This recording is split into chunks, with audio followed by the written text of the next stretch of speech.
जय श्री राधे, जय श्री कृष्णा सबको। क्या आपके घर में ऐसा होता है कि एक सदस्य ठीक होता है और दूसरा बीमार पड़ जाता है? क्या दवाइयाँ लेने के बाद भी स्वास्थ्य संबंधी परेशानियां बार बार लौट आती हैं? क्या घर में हमेशा कमजोरी, तनाव या नकारात्मकता का वातावरण बना रहता है? आज हम ज्योतिष और वास्तु के दृष्टिकोण से समझेंगे कि किन कारणों से घर में बार बार बीमारी का माहौल बन सकता है और कौन से सरल उपाय किए जा सकते हैं।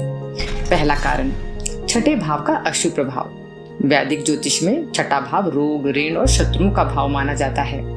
यदि छठे भाव में राहु, केतु, शनि या अन्य अशुभ ग्रह का प्रभाव हो तो व्यक्ति को बार बार स्वास्थ्य संबंधी चुनौतियां मिल सकती हैं। हालांकि केवल एक ग्रह देखकर निष्कर्ष नहीं निकाला जाता, पूरी कुंडली का विश्लेषण आवश्यक होता है।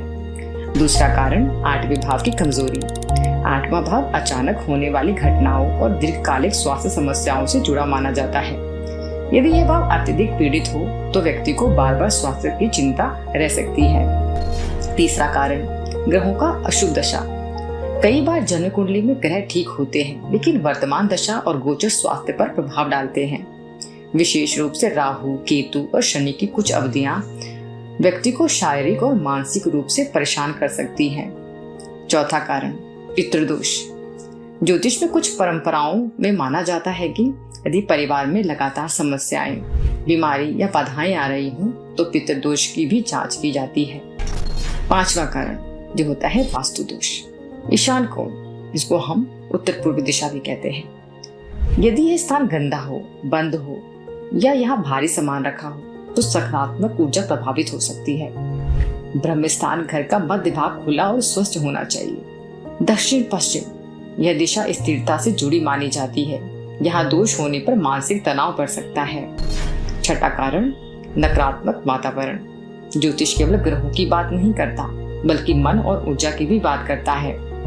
यदि घर में लगातार झगड़े, क्रोध, तनाव और नकारात्मक बातें होती रहें तो इसका प्रभाव स्वास्थ्य पर पड़ सकता है। सरल आध्यात्मिक उपाय क्या करने चाहिए?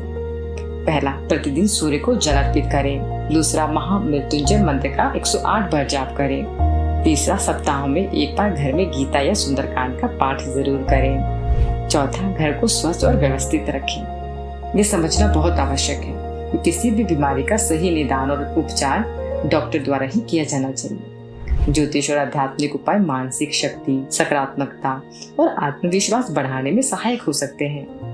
यदि आपके घर में बार बार बीमारी का वातावरण बन रहा है तो घबराइए नहीं। स्वास्थ्य जांच करवाइए, जीवन शैली सुधारिए, सकारात्मक वातावरण बनाइए और आध्यात्मिक अनुशासन अपनाइए। कई बार छोटे छोटे बदलाव भी बड़े परिणाम ला सकते हैं।